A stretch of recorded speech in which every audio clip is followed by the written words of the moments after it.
النوع التالت بقى اللي يا عيني مظلوم ومهدور حقه بشكل مش طبيعي، وده هو الليمفاتيك شيب. النوع ده جسمه كده دراعات مليانه، الرجل مليانه، البطن لا، المؤخره مش قوي. النوع ده عنده احتباس سوائل رهيب.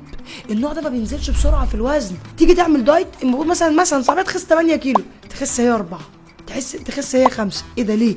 لان حرق في جسمها ضعيف جدا جدا جدا.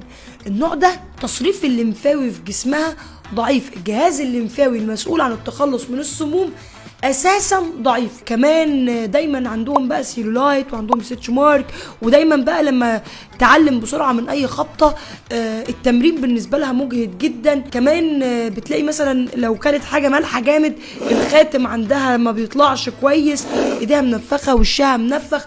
النوع ده من الاجسام اسمه ليمفاتيك شيب. فده لما نيجي نعالجه لازم نخلي بالنا من ده. من اهم الحاجات السحريه في النوع ده من الجسم ان احنا لازم نديله حاجات مضره للبول، ولكن بشكل طبيعي مش اقراص دوائيه، زي الخيار والبطيخ والشاي الاخضر.